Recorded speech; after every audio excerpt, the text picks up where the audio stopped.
video is sponsored by 1/6 Society, an international group for 1/6 scale toy collectors. Join them on Facebook right now. Link is in the description. They rock! The Marvel panel, you've waited all day. Very excited to see. I'm very excited to show these things to you. So I would now like to bring to the stage the head of Marvel Studios, the guy who is the dreamweaver of all of it. Please welcome Kevin Feige!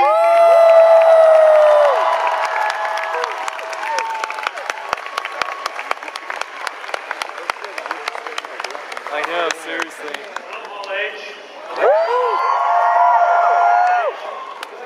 It's here faster and faster every year. I feel like we were just here last year. It felt recently. It was. But we've had a few movies since, and we had a movie called Doctor Strange come out.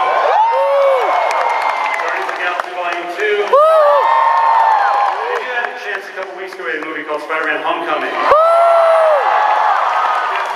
So as the Ant-Man team, not here, they're in Atlanta, they wanted to put something together for you and announce Michelle Pfeiffer. She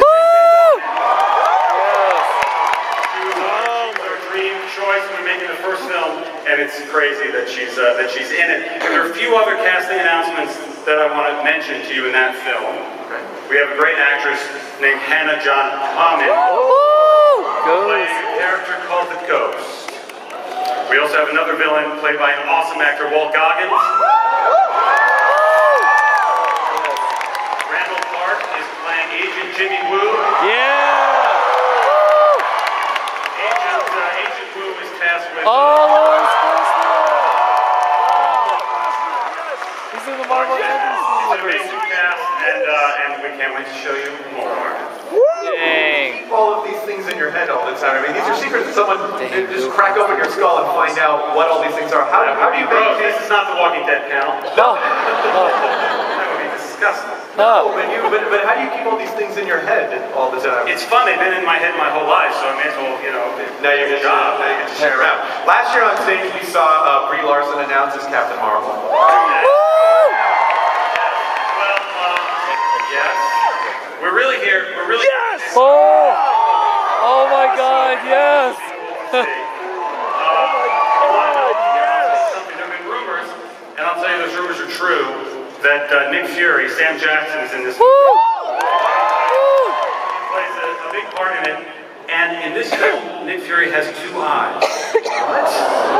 Goes back in the past. Because this film takes place before the events of Iron Man 1 and is set in the early 1990s. And I'll tell you one other thing. For this crowd, might be crickets in other places, but I think in this crowd, the villains of this will be the first MCU appearance of the Skrulls.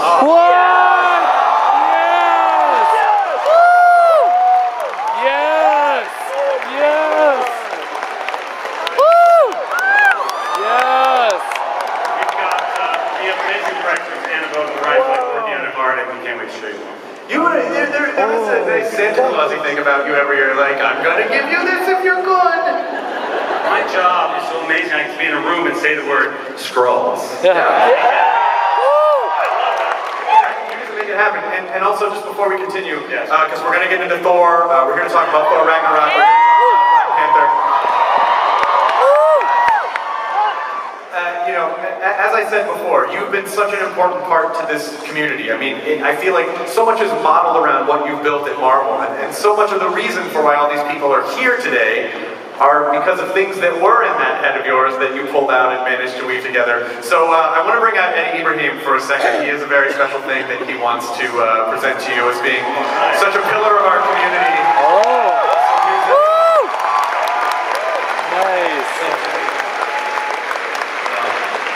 To say quickly, in 2008, you brought a concept to the mainstream world of a hero that maybe they didn't know quite as well as this crowd knew, Iron Man. With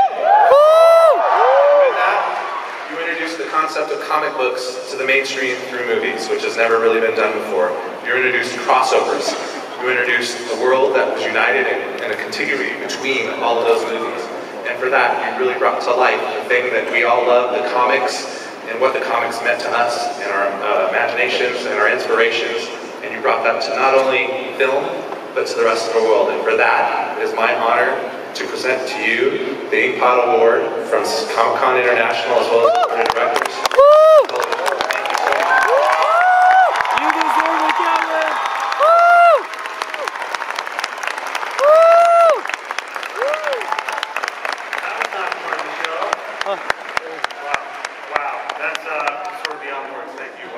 Thank you very much. Yeah!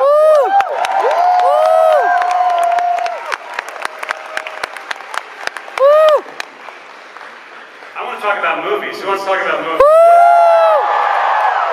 going to talk about 2 movies today. Our next 2 movies up, the first of which is called Thor Ragnarok. Yep. Should I bring out the people maybe that they would like to see at this point? We got the director of Thor Ragnarok, an amazing genius that I've been fortunate enough to get to know in the past few years, Mr. Taika Waititi!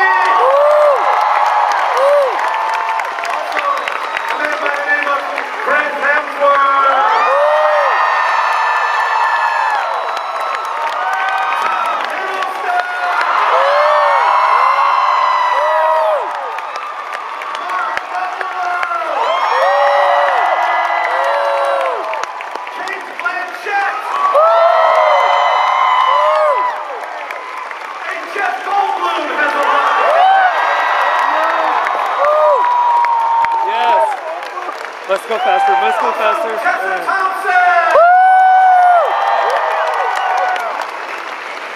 Carl Urban. And Rachel House.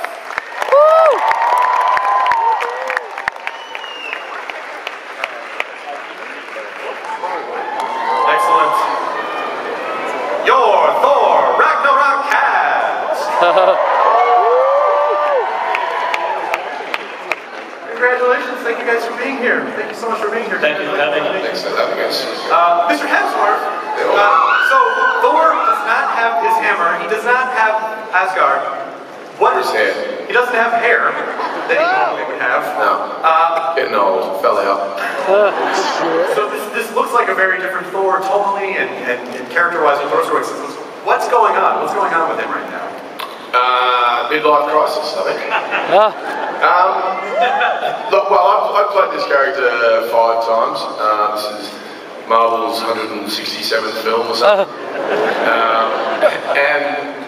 Look, me personally, I got a bit bored of myself and thought, we're going to try something different.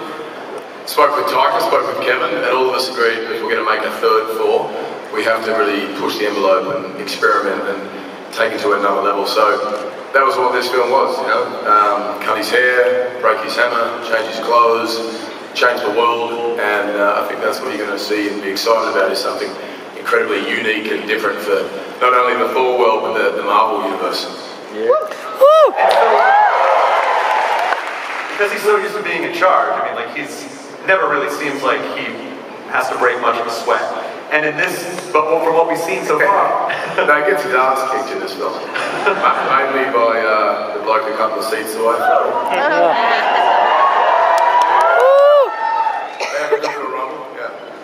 And Taika, I was so excited when I found out that you were making this movie, because What We Do in the Shadows is one of the great...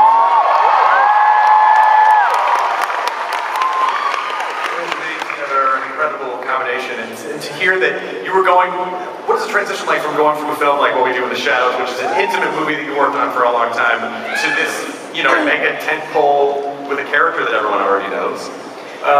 Yeah, well, a bit of food for a start on set, and you know, just like you know, Chris was bored of what he was up to. I was also bored of what he was up to. And when he reached out, I just saw a friend in need, and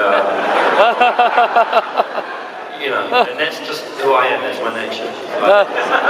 You know, if you need help, if you need me to pull you from the dark depths, I'm there for you. And that means me having to take on a tentpole movie like this, I'll do it. I'll take it. So really that. I'll just help my mate out.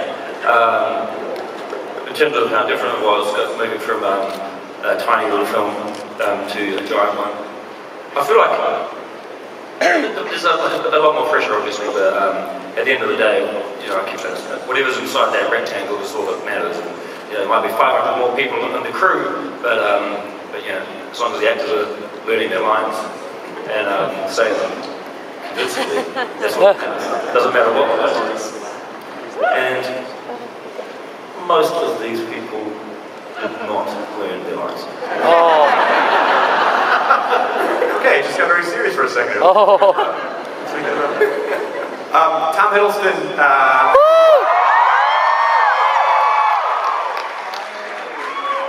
A couple years ago, you came out here in full costume. There was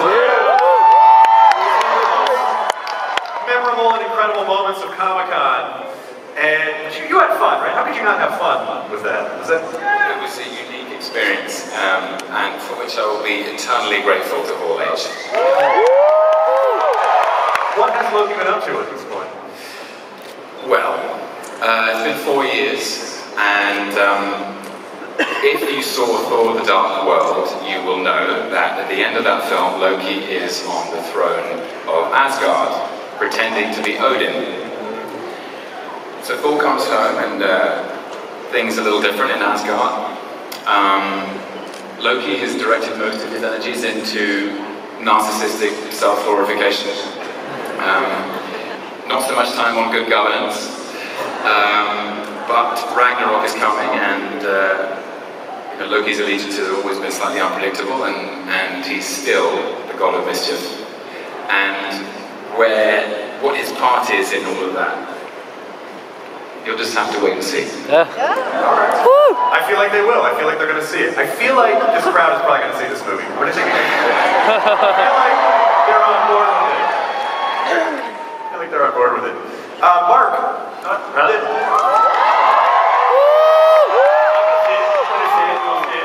You're going to see it? I'm going to see it. You pick me up? Can you pick me up to see the movie? I want to see the movie. Can we talk about the evolution of the Hulk a little bit? What is it? The evolution of the Hulk. The Hulk is a movie that your character is in. Oh. Well, it's a little different Hulk than we've seen. Hulk refuses to turn back into Banner. And he's actually enjoying his time on Sakaar because he is a gladiator champion of the world of Sakaar. Which means he kicks a lot of A. Because it says right here, please be aware that many members of your audience may be under the age of 18. It is very nice of you to honor that literally no one else has been honoring. I know. He kicks a lot of A. And he's enjoying his life for once, and he'll be damned if he's going to go back to Banner. Again, with the harsh language. Damn a swear word? I don't know. I just think kids, you can't offend them at all anymore because of the internet. It doesn't even matter anymore.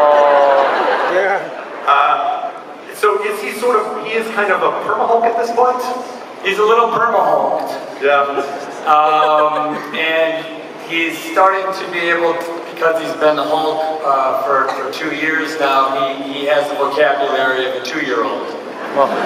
So we have a speaking Hulk. Can I say that? Well, too late. We may or may not have a speaking Hulk in Thor 3, where everyone may or may not die. Kate, how did you come into the Marvel universe?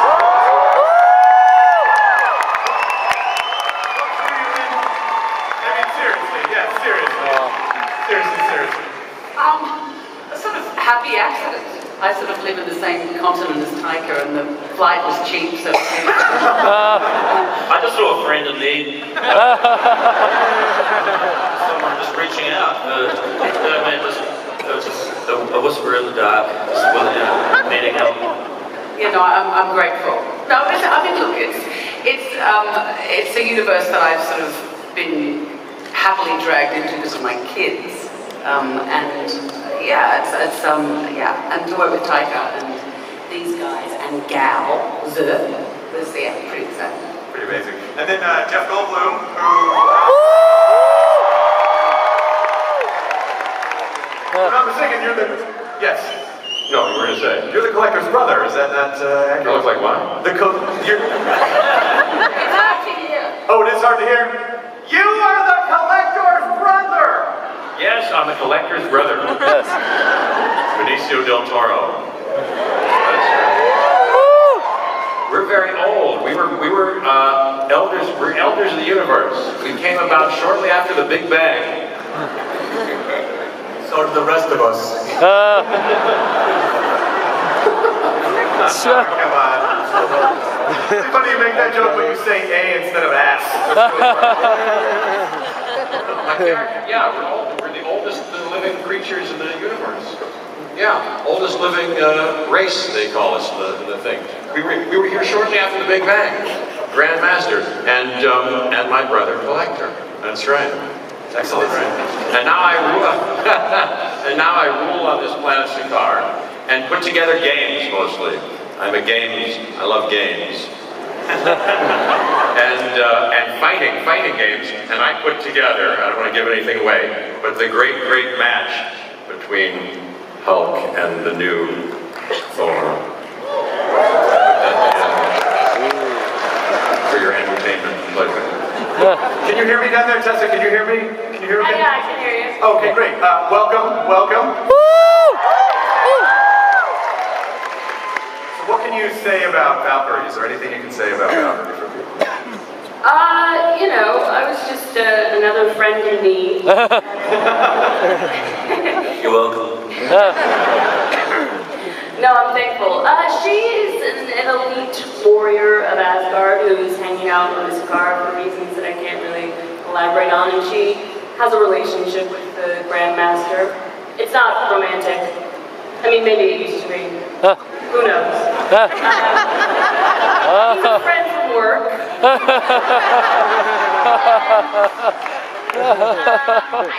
She picks up little pieces around town that may be of interest, and one of them happens to be a big godlike thing. Yeah, right? And so she brings him to the Grandmaster, and then, you know, takes us off on our story. Excellent. Carl Urban, who's a Scourge. Dread. Bones. Are you out of your Vulcan mind? Cross the streams, man. I love it. Cross the streams. He's gonna be an excellent execution. I know, right? When did you guys shoot this movie? Because they said you shaved your head and you already have, like, you were that masculine that your hair immediately just... I was in the same boat with everybody else, actually. I was actually on vacation, and I received a call from Tyker, who was in Australia, deep behind enemy lines. Like, mate, I need help. And so literally that is why I joined this cast. So Carl's from New Zealand, like me, and you know, he's surrounded by so many Australians. It's just the accent. It's a little bit drilled, it's like being drilled in the side of the head. Like a glass bottle full of nails just shaking in your ears. You know, I almost didn't make it to set, because when I came into Australia, the customs officer asked me if I had a criminal record, and I said, oh mate, I didn't know I still needed one to get in. Oh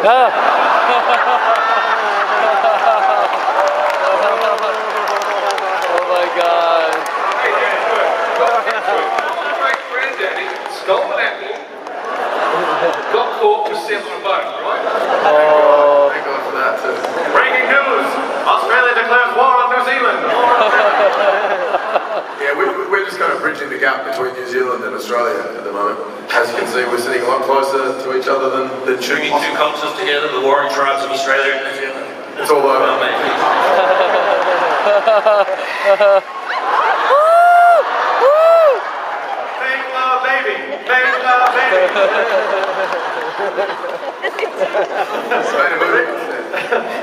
And then Rachel House, who has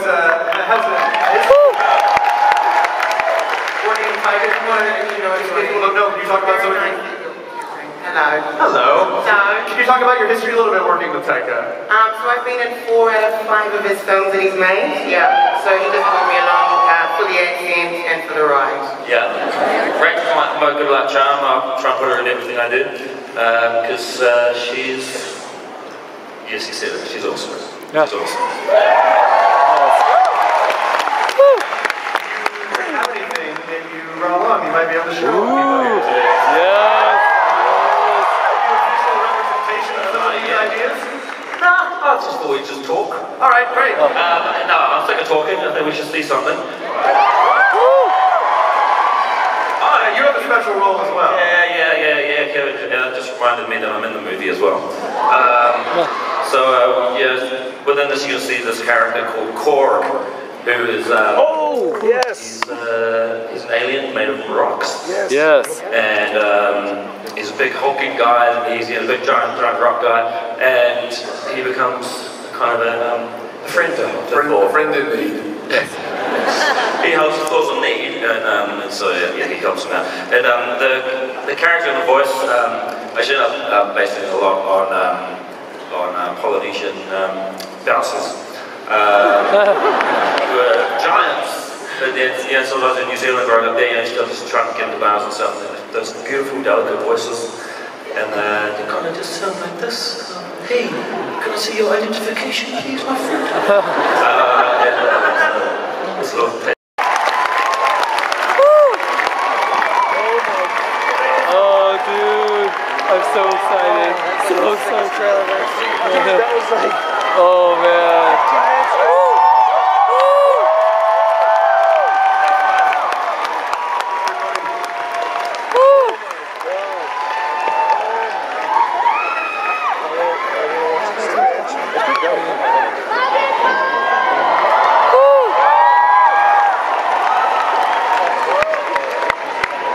What a birthday present.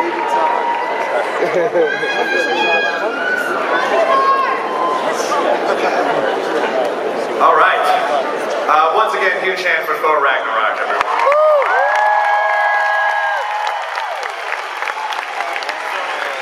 I said we were going to talk about two movies. The second of those two is a film called Black Panther.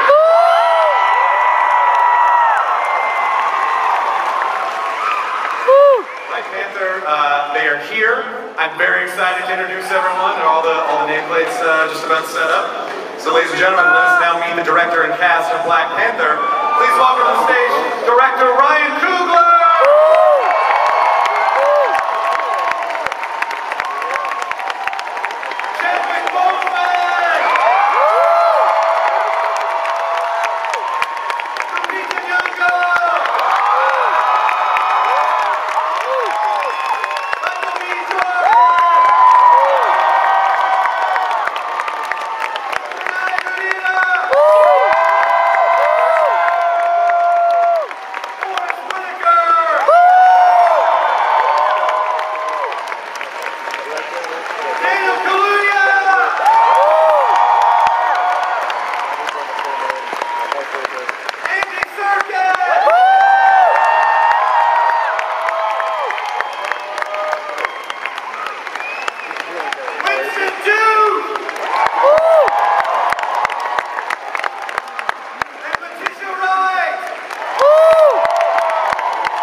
Welcome, everyone.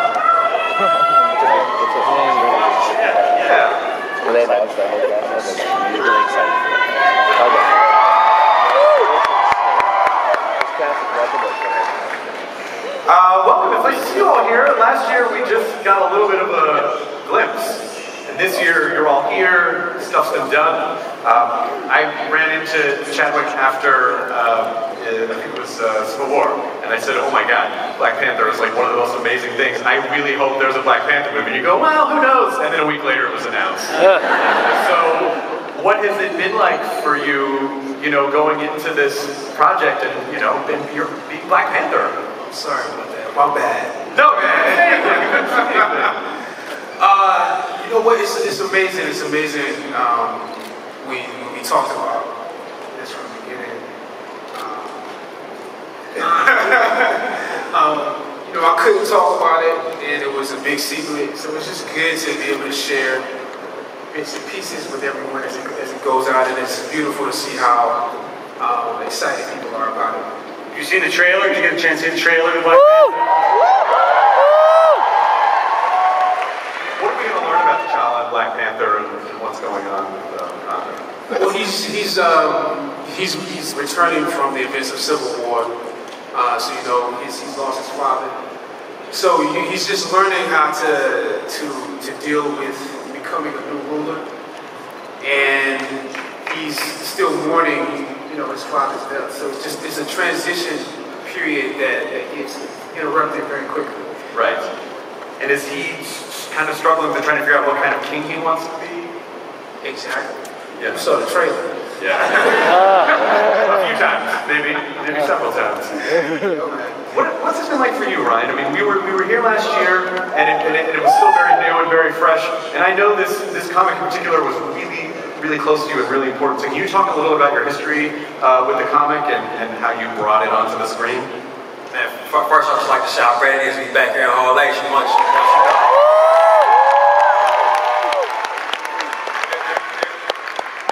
time I come back, it's become more and more special. And my first time, as I shared with y'all last year, I was all the way in the back, like that far back seat. And being up here now with you guys is insane, man. And this comic book in particular, to be a part of bringing this to life and bringing this to you guys, it means everything to me, man. I grew up as a young black kid in the Bay Area.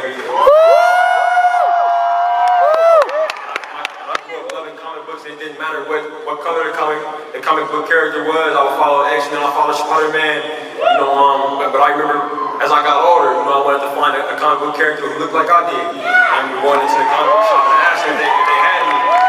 The first one the comic book owner took me over to see was Black Panther. Falling in love with the character back then, and to bring it to life with this, with this amazing studio and this amazing filmmaker right here, Kevin Feige, and these incredible actors, and to be here at Comic-Con to share with you guys is amazing, man.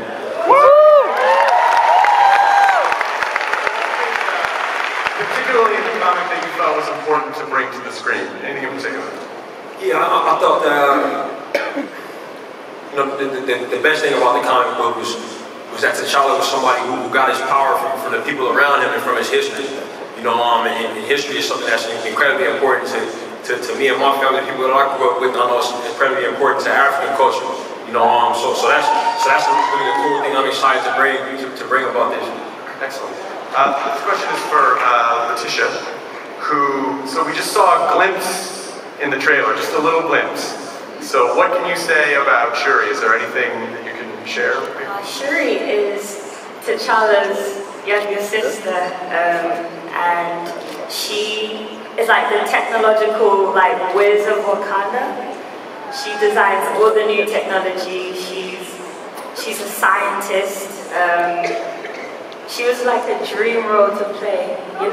Inspirational, innovative, just a strong black woman. Yes.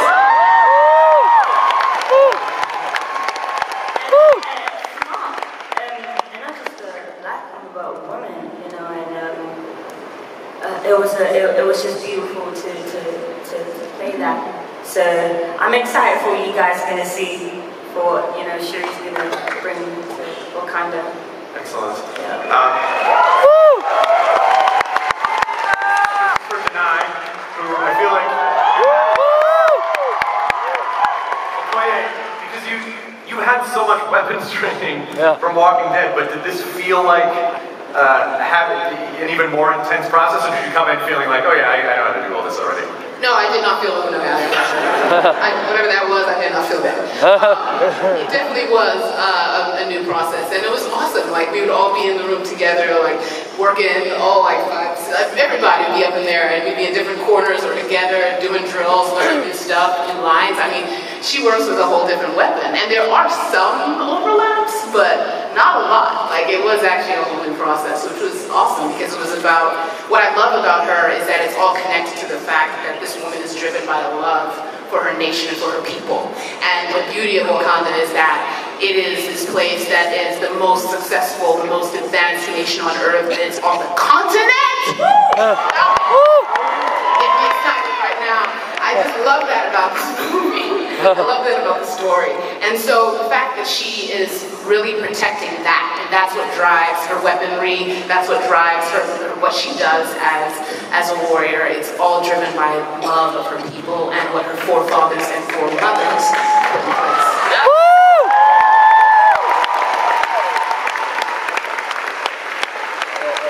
Michael, what can you say about Eric? How does he fit into?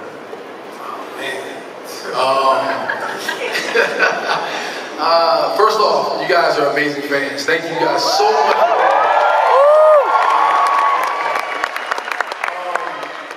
I feel like Eric has his own point of view and opinions on Wakanda and how it should be ruled, and he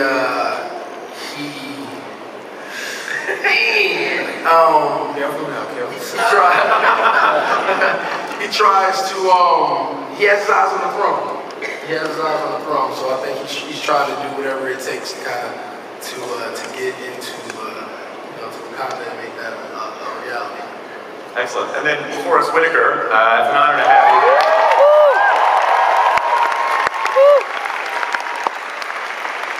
Can you talk a little bit about Terry and then being, I guess, sort of a mentor maybe to T'Challa? Can you talk a little bit about his role? Yeah. It's great to be here with everybody. I'm so excited.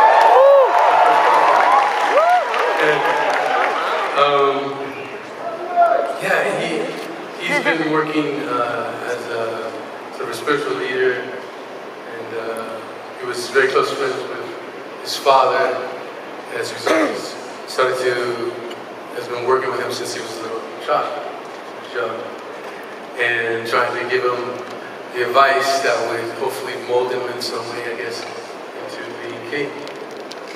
And following in that lineage of kings and advisors to kings, he has that relationship with T'Challa.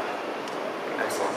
Just on a personal note, I want to say to Daniel Kaluuya that I think Get Out was a game-changing film.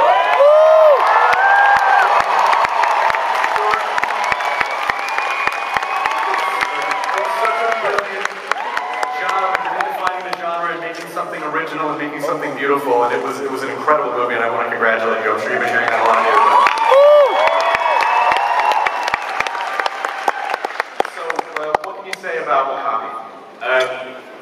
This is so surreal. I can say about Wakanda, I can say is T'Challa's oldest friend. They were like childhood friends, and he's part of the leader of the border tribe, and head of security, so anything that comes in and out, so he sees the side of what's coming into Wakanda, what's trying to come into Wakanda, and he stops it. He's a very hidden figure. Nice. Was it fun when you're doing this kind of movie, because you get to do it and it feels like it's such to be in this kind of a film feels so energetic and incredible, but it's an incredible amount of work. I mean, this film feels so physical. Is that part of a challenge? Is that challenging when you're acting around like everything that's so physical? It is wild. Yeah, there was a day. Oh, I can't say that. No, I can't say that. It was stuff happened. Yeah, it was fine. We did loads of stunt training, and everyone had their own different fighting styles. And it was fun, and then there was a drummer that was drumming whilst we was all fighting, and it was like matching our movement. So amazing experience. And then Lupita, it's also an honor to have you here. Thank you.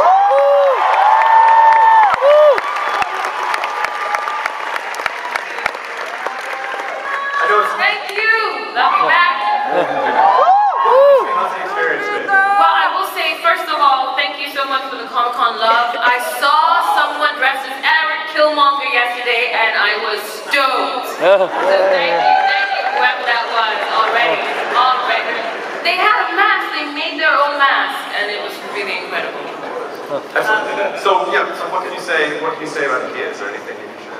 Well, I can say that Nakia is a spy, and she goes undercover to the rest of the world and reports back to Wakanda about the goings-on. So Wakanda is this isolated nation, and it keeps to itself, and in order to keep safe, they have to send people like Nakia out there, known as war dogs, to keep Wakanda on top of things, Wakanda needs to know what's going on around the world does not need to know what's going on in Wakanda. Andy Serkis all the way down at the end.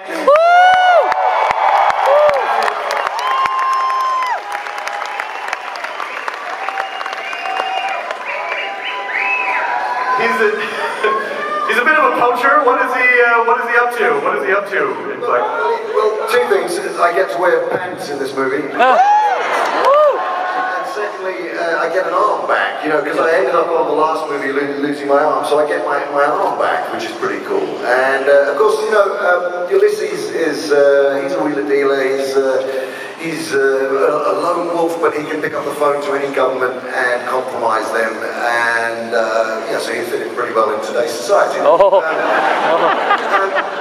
It was really amazing working on this set, because I think Ryan Coogler is just the most incredible director and human being.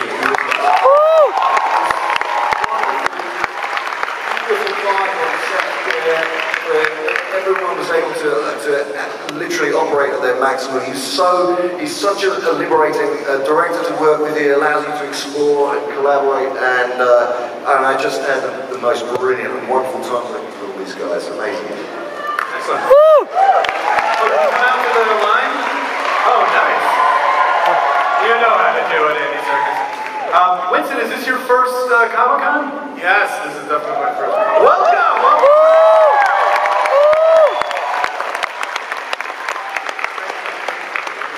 This is amazing, and I've only seen this online and on TV, and the love and reception is just something that is breathtaking. So thank you.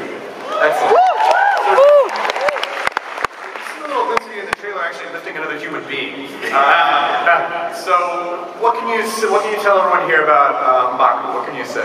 Well, M'Baku is this big, strong, ferocious, majestic, charismatic, beloved leader.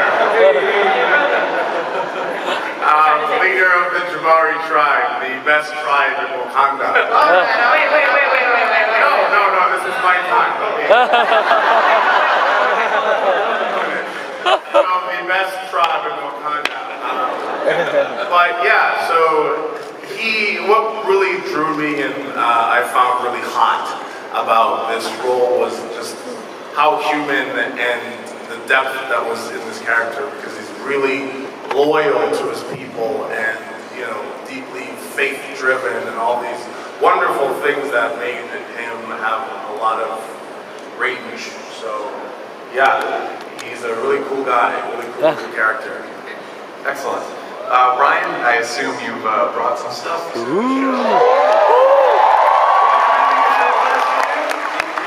felt bad last year coming up here with nothing to show. We hadn't shot anything yet, but we got something special just for you guys. And we know how important it is that you guys taking your time to be in this hall, so we thought it'd be great to share something that's just for y'all that won't go anywhere else. Yeah, so please don't record this and stream it.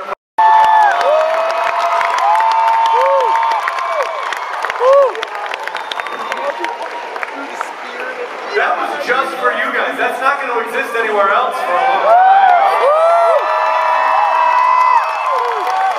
Don't change the video back. Please don't post it anywhere, you guys. This is what makes Hall H special, and you earned it to be here. So thank you so much. Thank you so much. Those are the two movies we're talking about today. Listen, I got something really cool today out of this panel. I think it's only fair you guys get to take something. So everyone here is going to get the new Black Panther poster and the new Thor Ragnarok.